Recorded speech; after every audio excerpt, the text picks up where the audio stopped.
नमस्कार मित्रांनो, brilliance maths या यूट्यूब चॅनलवरती आपलं स्वागत. आज आपण 8th मॅथमॅटिक्समधील चॅप्टर 7 व्हेरिएशन यामधील शेवटचा प्रॅक्टिस सेट 7.3 पाहतोय. या ठिकाणी 4 मेन क्वेश्चन्स आहेत, ते सर्व आपण या ठिकाणी सोडूयात. So let start. बघा, या ठिकाणी फर्स्ट क्वेश्चन आहे, which of the following statements are of inverse variation. आपल्याला जे इनव्हर्स व्हेरिएशन मध्ये असलेले स्टेटमेंट्स या ठिकाणी आयडेंटिफाय करायचे. First, number of workers on job and time taken by them to complete the job. आता number of workers and time taken by them to complete the job याचं relation आपल्याला काढायचं आहे. आता बघा, आपण फर्स्ट या ठिकाणी घेऊया. ते फर्स्ट मधलं फर्स्ट. आता number of workers, suppose number of workers आपण या ठिकाणी समजूयात हे W. ओके, आणि टाइम टेकन आणि त्यांनी घेतलेला हा time. Okay, to complete the job. आता समजा या ठिकाणी आपण कन्सिडर करूयात की 10 वर्कर्स आहेत.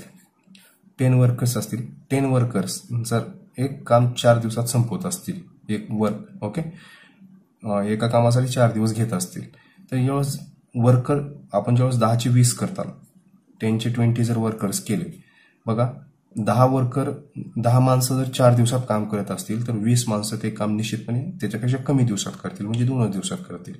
जसे जसे तुम्ही इकडे म्हणजे या ठिकाणी वर्कर्स वाढवताल तसं तसं टाइम या ठिकाणी कमी होणार आहे. म्हणजे हे कसं रिलेशन आहे? इनव्हर्स रिलेशन आहे. म्हणजे याचा आन्सर आपल्याला कसं लिहिता येईल या ठिकाणी बघा, स्टेटमेंटमध्ये it is an inverse variation.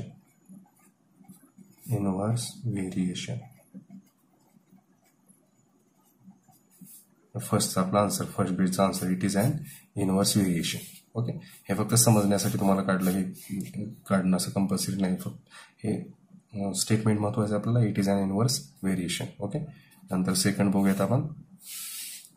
Second मध्ये काय दिले बघा, number of pipes of same size to fill a tank and the time taken by them to fill the tank. बघा, आता या ठिकाणी हे फक्त कॉन्सेप्ट समजून घ्या. या ठिकाणी सेकंड क्वेश्चन, या ठिकाणी सेकंड इथं आहे बघा, हे फर्स्ट झालं. आता सेकंडची फिगर बघा काय, एक टँक आहे समजा, suppose that is tank. Okay, या टँकमध्ये आपल्याला टँक भरण्यासाठी जी पाईप आहे, आता समजा आपण एक पाईप लावला अगोदर, दॅट इज हा पाईप. ओके, हा पाईप या ठिकाणी लावलेला, या पाईपमधून मग या टँकमध्ये पाणी पडणार आहे. आता सपोज बघा, हा एक पाईप. ओके, एका पाईपला किती लागते बघा, एक पाईप जर 6 तासात भरत, आपण सपोज एक पाईप जर 6 तासात भरत असेल टँक टोटली, जेव्हा एक पाईप ऐवजी आपण जर 2 पाईप लावले, एकूण एक पाईप लावला समजा आपण. ओके, हे असा एकूण एक पाईप जर आपण सोडला तर 2 पाईपला या ठिकाणी 3 तास लागणार आहेत. म्हणजे एक पाईपला 6 तास लागत असतील तर 2 पाईपला या ठिकाणी 3 तासात लागणार आहेत. आणि या ठिकाणी 4 पाईप जर केले तर या ठिकाणी हे 1.5 तासामध्ये टँक भरणार आहे. म्हणजे जशी पाईपची संख्या वाढते तशी या ठिकाणी जो टँक भरण्यासाठी लागणारा टाइम आहे तो टाइम कमी होत जाते. म्हणजे हे पण कसं रिलेशन आहे? It is an inverse relation.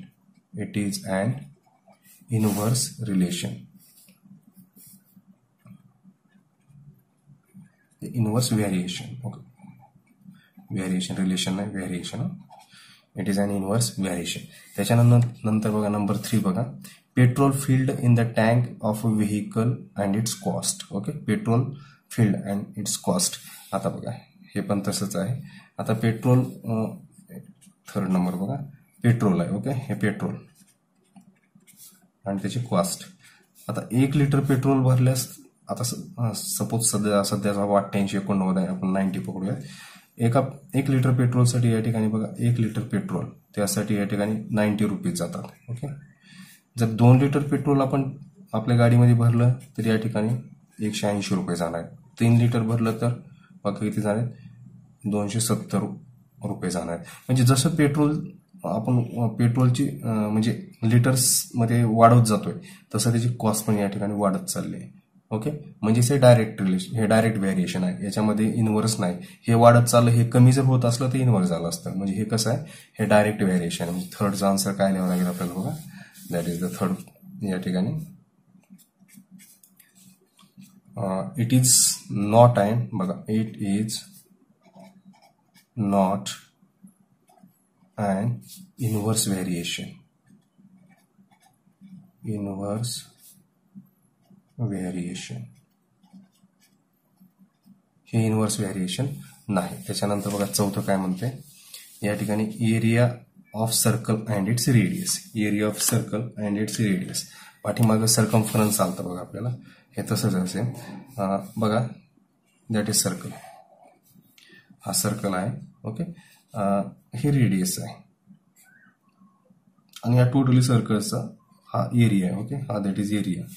मग जेव्हा सर्कल रेडियस वाढली जाणार आहे बघा, ही रेडियस वाढली. ओके, रेडियस जर वाढली तर एरिया पण निश्चितपणे वाढत जाणार आहे ना. म्हणजे हे डायरेक्ट प्रोपोर्शनल आहे. म्हणजे या ठिकाणी डायरेक्ट व्हेरिएशन आहे. म्हणजे आन्सर काय लिहावं लागेल आपल्याला फोर्थचं, it is not and inverse variation.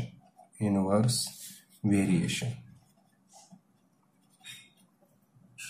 म्हणजे या ठिकाणी फक्त पहिले दोन, फर्स्ट टू या ठिकाणी इनव्हर्स व्हेरिएशन आहे. हे फर्स्ट टू, बाकीचे हे इनव्हर्स व्हेरिएशन नाहीत दोन. ओके, फर्स्ट टू इनव्हर्स आहे. फक्त समजण्यासाठी तुम्हाला एक फिगर्स या ठिकाणी घेतले. त्यानंतर सेकंड क्वेश्चन बघा.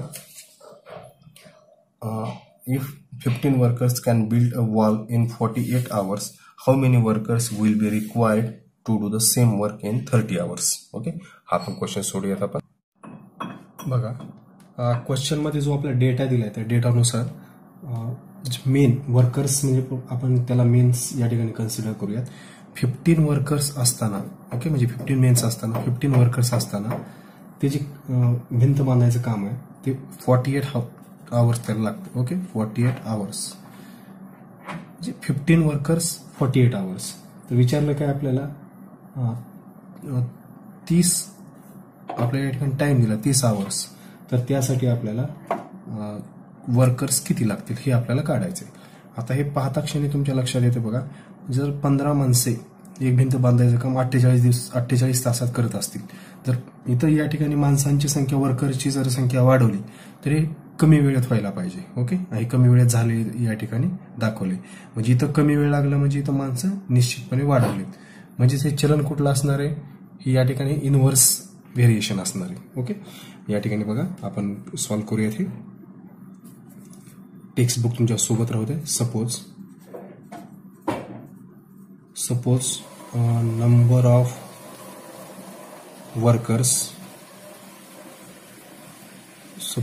ऑफ वर्कर्स आर m, याला आपण m कन्सिडर करूयात. And time is t. Time हा आपण t कन्सिडर करूयात. ओके, मग काय होईल बघा, हे कुठल्या प्रकारचं व्हेरिएशन आहे, हे इनव्हर्स व्हेरिएशन आहे. या ठिकाणी आपल्याला लिहावं लागेल, it is an inverse variation.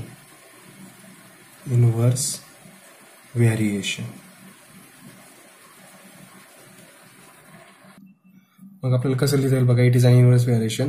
हे जे m आहे, m हे बघा इनव्हर्सली प्रोपोर्शनल टू t असणार आहे. ओके, म्हणजे याला आपल्याला काय लिहिता येईल, m is equal to k upon t. कारण हा t हा काय या ठिकाणी कॉन्स्टंट आहे. मग या ठिकाणी आपल्याला हिअर व्हॅल्यूज काय दिले बघा, आपल्याला here m is equal to first बघा इथं 15 आहे आणि t इज इक्वल टू 48. मग या व्हॅल्यूज यात पुटअप करूयात.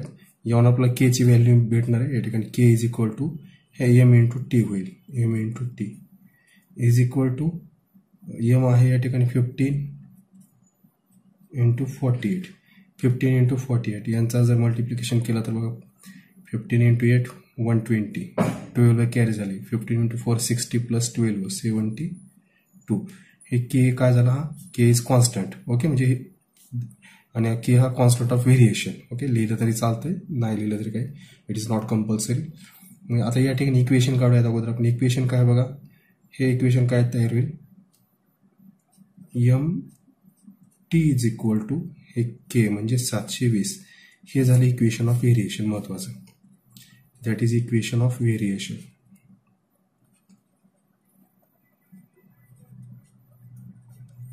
इक्वेशन ऑफ व्हेरिएशन झालं. आता त्याच्यानंतर आपल्याला बघा टाइम दिला 9.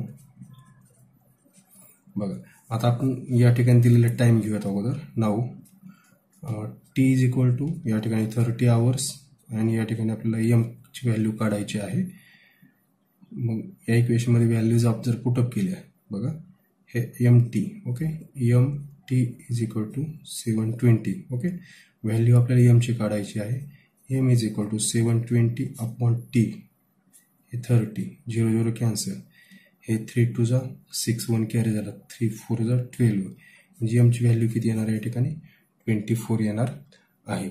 मग आपल्याला हे जे आहे आपल्याला वर्डिंगमध्ये आन्सर शेवटी लिहिलं तरी चालते आपल्याला बेटर राहते बघा लिहू शकतो आपण बघा फायनल आन्सर 24 वर्कर्स तुम्ही खाली लिहा जागा नसल्यामुळे इकडे लिहितोय मी 24 workers will be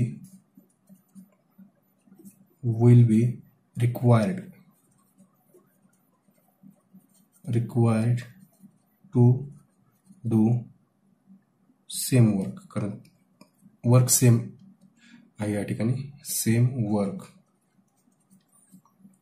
in 30 hours कारण इथली व्हॅल्यू काढली आपण एक्सची व्हॅल्यू काढायची ही येणारी व्हॅल्यू इथली काढली आपण इन 30 आवर्स ओके. अशा प्रकारे आपण आन्सर लिहू शकतो. आणखी बघा तुम्हाला एक डायरेक्ट मेथड सांगतो या ठिकाणी एक डायरेक्ट मेथड आहे. त्या डायरेक्ट मेथडचा वापर आपल्याला कॉम्पिटिटिव्ह एक्झाम मध्ये होतोय.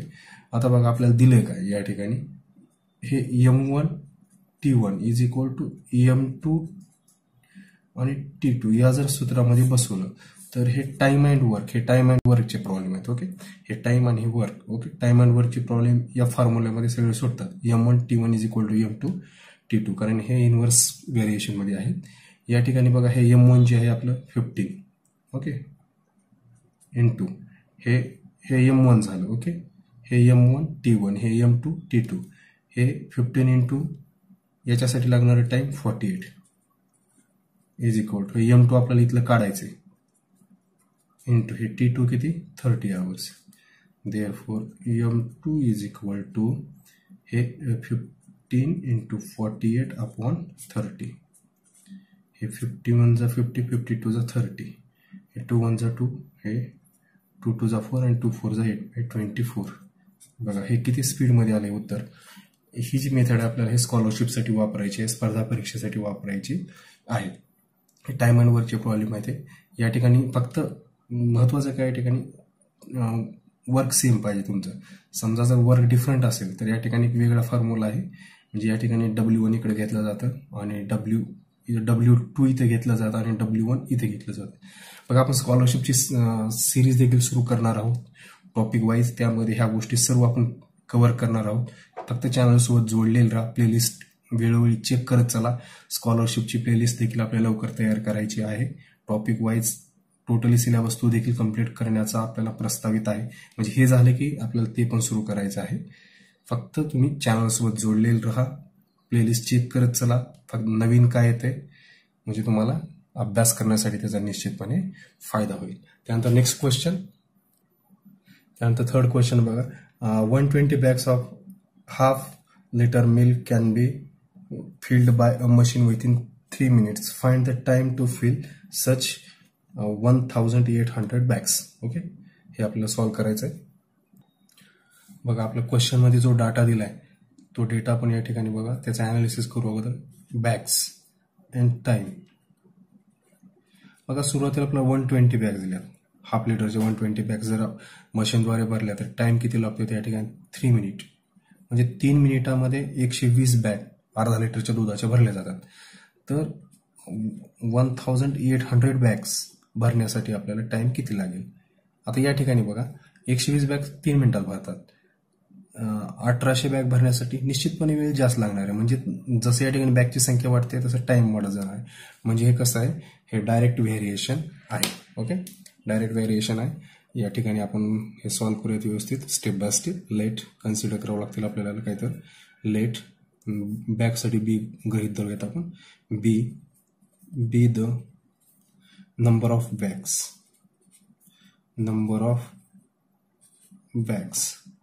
and T be the time time. Okay, T हा टाइम आहे आणि बी हा बॅग्स आपण या ठिकाणी कन्सिडर केलं आहे. इट इज पहिल्यांदा कुठल्या प्रकारचं variation, it is a direct variation. Direct variation हे डायरेक्ट व्हेरिएशन आहे. म्हणजेच काय होईल, डायरेक्ट व्हेरिएशन असल्यामुळे हे जी बी आहे डायरेक्टली प्रोपोर्शनल टू या ठिकाणी टीशी असणार आहे. म्हणजेच काय, बी इज इक्वल टू हे के टी असणार आहे. ओके, याच्यामध्ये हा के काय, K is constant. K is constant. आता परत या ठिकाणी आपण या व्हॅल्यूज के व्हॅल्यूज ठेवूयात आपण. काय आपल्या सुरुवातीला बघा, हिअर काय दिले आपल्याला, here b is equal to 120. त्यावेळेस टी किती आहे, 3 मिनिट्स. ओके, 123. या व्हॅल्यूज याच्यात ठेवल्या तर आपण केची व्हॅल्यू निघते आपल्याला. के इज इक्वल टू हे बी बाय टी येणार आहे, 120 अपॉन टी मीन्स 3, म्हणजे ते 40 येईल. हे झाला कॉन्स्टंट ऑफ व्हेरिएशन. आता इक्वेशन काय तयार होईल बघा, B is equal to K T. Okay, म्हणजे इक्वेशन काय होईल आपल्या या ठिकाणी बघा, बी इज इक्वल टू केची व्हॅल्यू आली आपली 40 T. Okay, that is the equation of variation. That is equation of variation. Equation of variation. हे इक्वेशन ऑफ व्हेरिएशन झालेलं आहे. त्याच्यानंतर आता आपल्याला जे काढायचे ते काढूयात आपण. आता बघा या ठिकाणी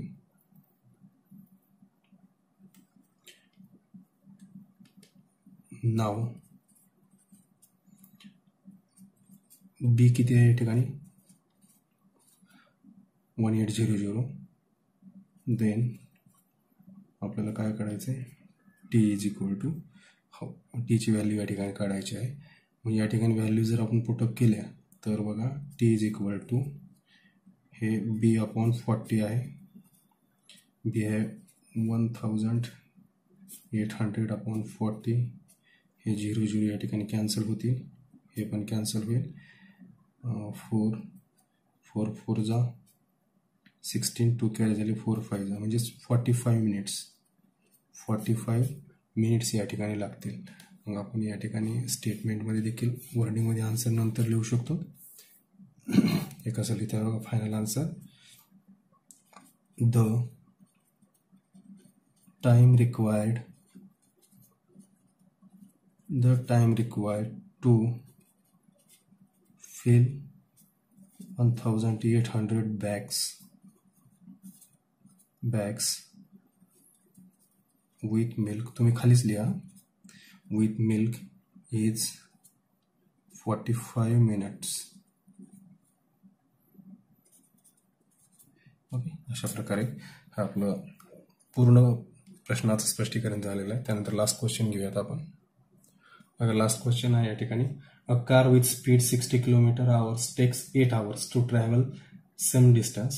What should be the increase in the speed if the same distance is to be covered in 7.5 hours? Okay, आपल्याला याचा अगोदर जो डेटा दिलाय तो शॉर्टमध्ये लिहून घेत आपण. बघा या ठिकाणी आपल्याला काय दिलंय, सुरुवातीला स्पीड दिली आहे, स्पीड, आणि या ठिकाणी टाइम दिलेला आहे. ओके, बघा 60 km/h ही स्पीड असताना याला जो टाइम लागतोय तो 8 hours लागतोय. म्हणजे 8 घंट्यामध्ये 60 km/h ओके ती कार ट्रॅव्हल करते. म्हणजे 60 km/h ट्रॅव्हल करत असताना ते 8 तासांमध्ये तिच्या निर्धारित ठिकाणी पोहोचते. ओके, मग काय म्हणते, जर टाइम 7.5 hours जर घेतला तर स्पीडमध्ये किती इन्क्रीज करावं लागेल, म्हणजे स्पीड किती वाढवावी लागणार आहे, तेव्हा ते 7.5 तासामध्ये त्या निर्धारित ठिकाणी ती आपली कार पोहोचेल. म्हणजे या ठिकाणी 60+ या ठिकाणी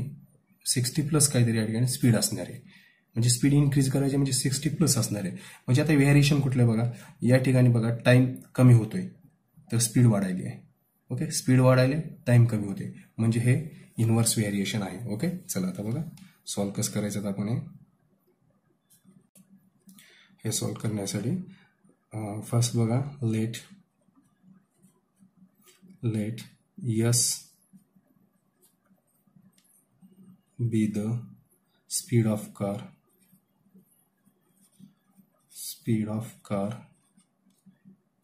and T be the time taken घ्या वाटलं time taken by car to travel. ओके किंवा बाय कार लिहिलं तर चालतंय आपल्याला. महत्वाचं बघा it is an inverse variation. हे सगळ्यात महत्वाचं लिहिणं आपल्याला. It is inverse variation. या ठिकाणी बघा इनव्हर्स व्हेरिएशन असल्यामुळे एस इज बघा हे एस इज इनव्हर्सली प्रोपोर्शनल लोकेशनशी या ठिकाणी टीशी आहे. म्हणजेच बघा S is equal to k by t येणार आहे. बिकॉज के इज कॉन्स्टंट या ठिकाणी. आता या ठिकाणी के ची व्हॅल्यू काढू आपण डायरेक्ट. बघा के इज इक्वल टू एस काय या ठिकाणी सुरुवातीला 60 आहे आणि टाइम 8 आहे. 60 × 8 हे किती होईल बघा. 60 × 8 48. ओके हे झाला constant of variation. That is constant of variation. Constant of variation that is constant of variation. आता इक्वेशन काय तयार होईल बघा. जे इक्वेशन आहे S T is equal to K ची व्हॅल्यू लिहा फक्त 480. हे महत्वाचं काय झालं आपलं इक्वेशन ऑफ व्हेरिएशन झालं. That is equation of variation. Short लिहितो जरा. Equation of variation. त्याच्यानंतर आता बघा परत आपलं स्पीड किती दिले 16. सॉरी टाइम आपल्याला 7.5 आवर दिला बघा. नाव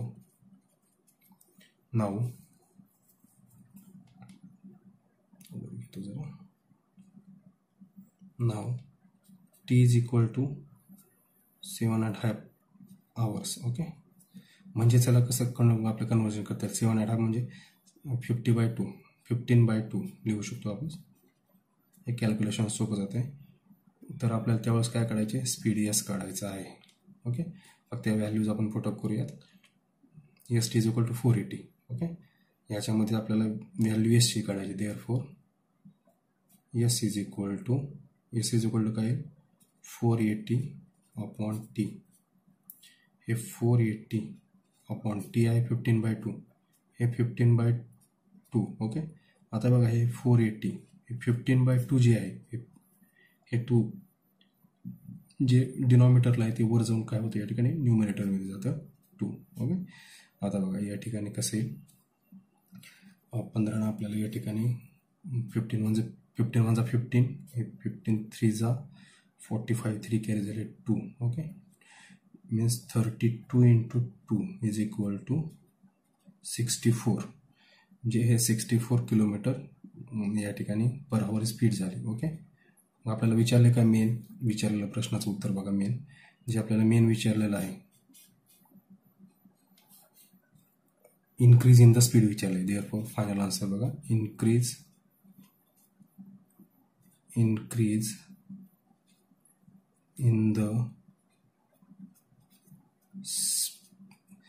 in the speed. Okay increase in the speed is equal to 64 km/h. Okay म्हणजे इन्क्रीज इन द स्पीड किती इन्क्रीज झाले 64 km/h याने इन्क्रीज झालेली आहे. नाही सॉरी एक minute increase in the speed आहे. ओके हे इन्क्रीज इन द स्पीड 64 नाही येणार आपल्याला. 64 हे काय करावं लागेल बघा आपल्याला हे 64 मधून 60 मायनस करावं लागेल आपल्याला. याच्यातून हे मायनस करावं लागेल. 64 मधून 60 जर मायनस झाले तर किती येणार आहे आपला आन्सर 4 km/h येणार आहे. ओके हे 64 हे नवीन स्पीड आहे. ओके म्हणजे 7.5 तास हे डिस्टन्ससाठी 64 स्पीड झाली. म्हणजे ऍक्च्युली इन्क्रीज किती उरलेलं आहे 64 झालं. हे इन्क्रीज 60 पासून 64 म्हणजे 4 किलोमीटरने या ठिकाणी स्पीड इन्क्रीज झालेली आहे. म्हणजेच increase in the speed is equal to 4 km/h. It is the final answer. अशा प्रकारे टोटली प्रॅक्टिस सेट आपण सोडवलेला आहे. काही अडचणी असतील तर निश्चितपणे कमेंट बॉक्समध्ये नोंदवत चला. असंच चॅनल्सवर जोडलेलं राहा. Thank you very much.